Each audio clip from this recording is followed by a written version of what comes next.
Alright, I've had a couple of requests on how I use an MPC as the center of my setup, so I figure I'll do a quick video on how I use it, how it's plugged in and hooked up to everything else, and then I'll do another short video following this one, actually building a track to show the workflow. Connections, cords and cables wise, it's pretty straightforward. I've got the MPC acting as the main sequencer, running MIDI in to the MPC. I've got one controller that you can easily, select a MIDI channel. It is set up soft through Omni AB, so basically anything I play on the controller comes into the MPC and then out, the MIDI out. This is live, not actually playing a sequence, to a MIDI splitter on the back of this Kawai mixer, then routed out to each of the various instruments. So from the controller I can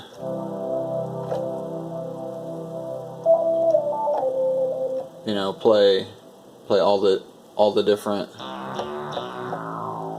depending on what MIDI channel it is, and that's very, very efficient for when I start actually inputting notes into sequences for the MPC, because I can do it from the MPC and the controller, and that's it. So let's see, what else do we need to know? Audio. I run all my audio out to this mixer. Those are instruments and one mic for the vocoder on the Ms2000.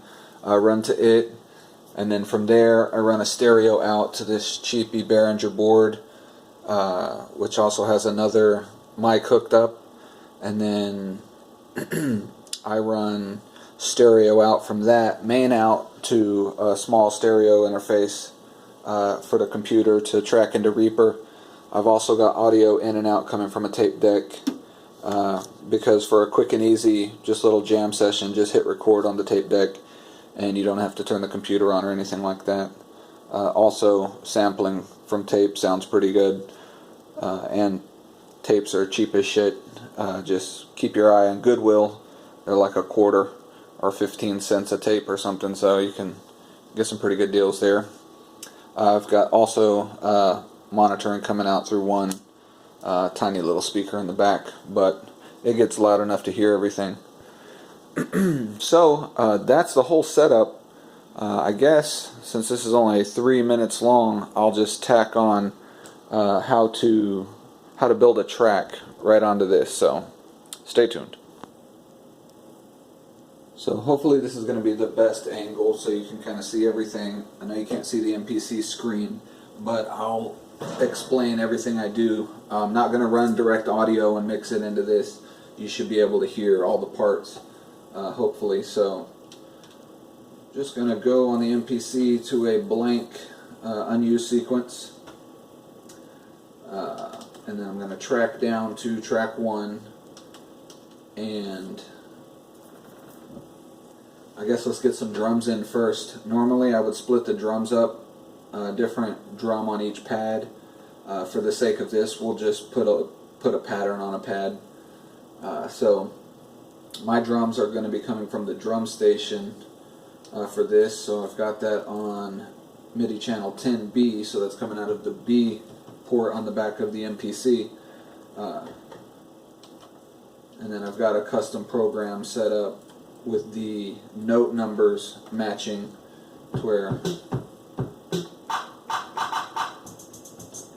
so 2 bars, we'll go 4 bars for this, so we'll up that, do it, and we'll just hit record. I don't have anything planned. We'll just see what happens. But this is basically just to do the workflow. So drums will be recorded by inputting notes directly into the MPC. So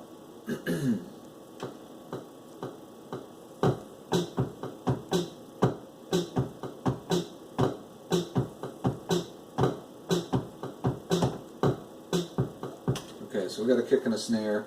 We're going to dub over some hats on that.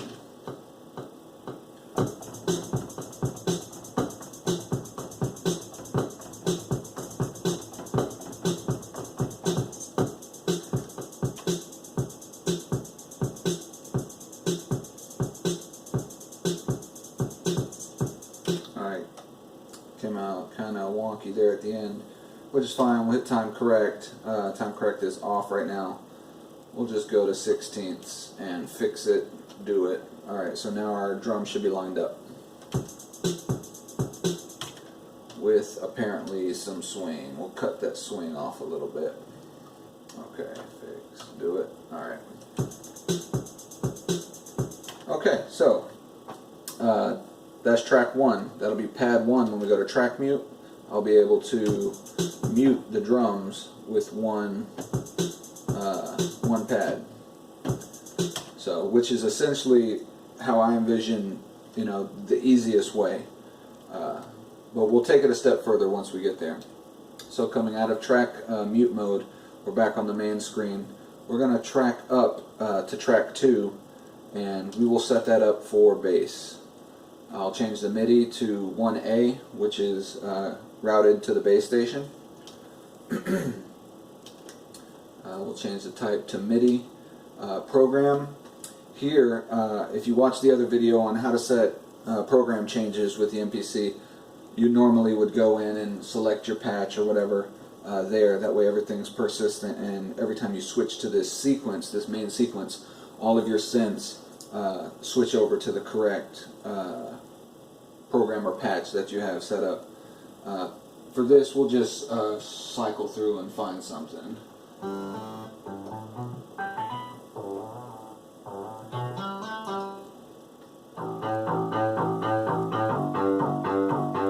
Alright, I don't know what that's going to do.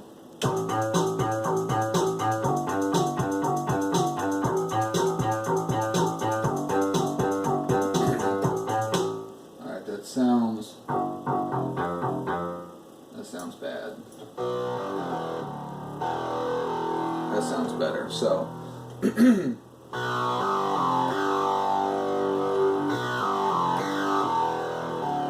alright, we'll go this route.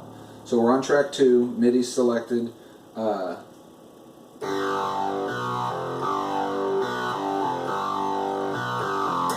going to be our pattern. So instead of inputting the notes from this, because I don't have MIDI outran all the way back into the MPC, I'll do it from the controller. So I'll switch to MIDI channel 1, and what did I just play?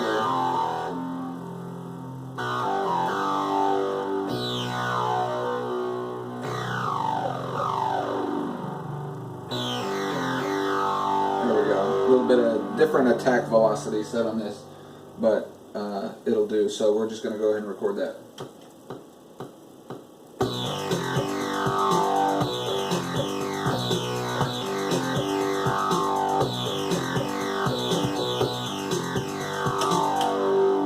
So we got our bass line in. So now, if we switch over to the track mute, we push play. We can mute the drums. We can mute the bass. You notice when we mute here, it's only muting the MIDI note out. So if I have my release set high on this, it'll continue to sustain.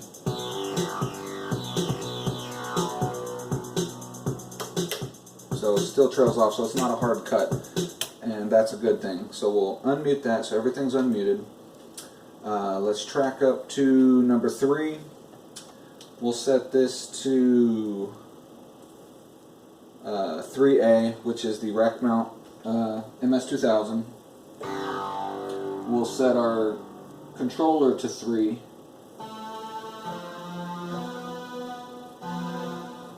So let's see.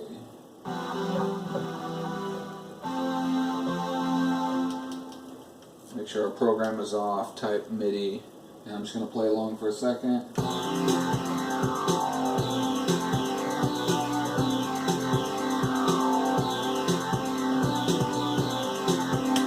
Okay, nothing crazy, but it'll work. So let's go ahead and record. So we're on track 3, MIDI is set to the device, our controller is set to the device, and especially, I mean, we could use these for keys, obviously not efficient.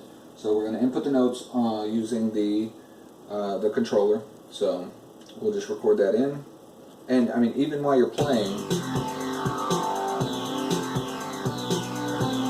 at any time you can hit overdub or record and play, and it'll just start clicking. So we're recording right now.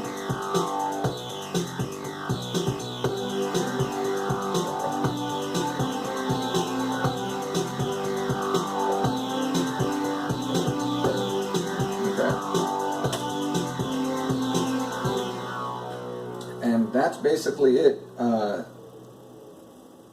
What we can do is, just to show you more ways to do it, you could just load each of your instruments on a pad and in track mute, bring them in and pull them out.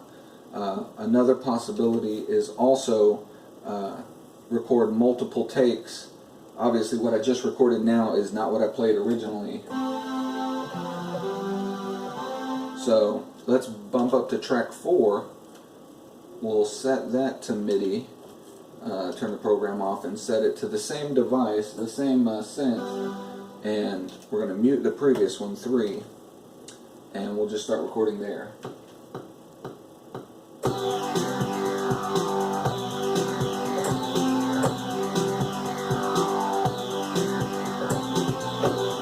Okay, so now as it's playing, let's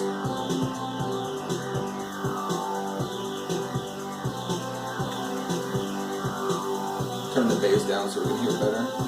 So in track mute mode, I can pull out track 4 and add in track 3. They're both going to the same thing, so the only thing that's going to change is the pattern. You know, wait for it to come around. So we're basically just swapping the MIDI pattern going out to the device. And that's it. I mean, the same thing with drums. Normally I would do kick, snare, hats, whatever, and then to be able to pull them in, different variations in and out. Even if you're using the whole drum pattern on one track, you can do the same thing like we just did with the that paddy string sound. So let's jump up to 5, and we will put it on 10B, back to the drums. Put that on the program that's mapped to the drum station, and we're going to mute our original drums. We can go either way here. We can either create a fully separate pattern, or we could just put in some kind of drop-in fill that we want to play alongside our original pattern. So let's do that, just for the sake of not repeating ourselves. So let's play.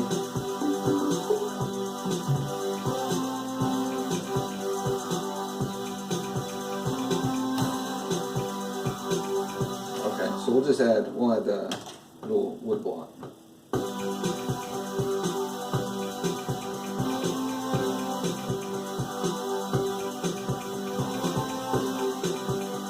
Okay, so it's going.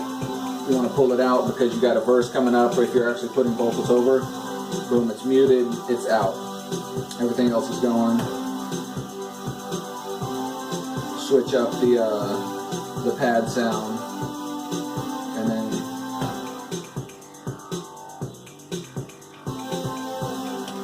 that actually showed a shortcoming of that muting and unmuting depending on what sound is playing. If it doesn't trail off enough, or especially on long chords that you just sustain for a long time, if you don't catch it before the chord is actually hit, you're going to have a long gap. So that's pretty much the workflow. From there, I like to export the MIDI data from the MPC to the computer into Reaper, break it down track by track, and do a full however many bars the whole song is. For regular, techno and crap like that, you could easily do a 16-bar loop on here and just add things, bring things in, and as they come in, actually, tweak knobs you know, which is what I do when I'm jamming. If it's a song that I'm trying to put together for a more important purpose or whatever, I'll map the whole thing out in MIDI in Reaper, export that back to the MPC the same way. I've got this track here. Let's go down. I've got kick, low tom, snare, clap, hi-hat, open hat, shaker, bass, pad, lead, and then a drum mute. And normally I would never unmute any of them. I could push play and the whole song plays by itself. You could even go so far as to playing in your automations for filter sweeps or delay changes, you know, just anything you wanted to through a control change to affect throughout the song. I would prefer to do that live if this is doing all the work of actually playing. But realistically, you know, your track's going, yada yada yada, you find when you have vocal breaks, you have time to actually jump on this and play this or play that, you know, mute that lead, play the lead out, and then, you know, something happens, turn it back on and it'll play automated what was intended to play. So, but that's basically it. That's how I use the MPC as the center of a setup like this. I think the next way, the next upgrade from this for me would be to ditch the controller as the sole input. Maybe, you know, get a better MIDI router to where I could run MIDI in and out from everything, and then all those MIDI ins routed to an input on here. So if I wanted to record a bass, I could play it from, you know, whatever I have bass programmed to. If I want to play strings, I could play them from the device I have, you know, strings set up. But I mean, personally, I would still need a controller because this doesn't have keys. The Strike Fet doesn't have keys.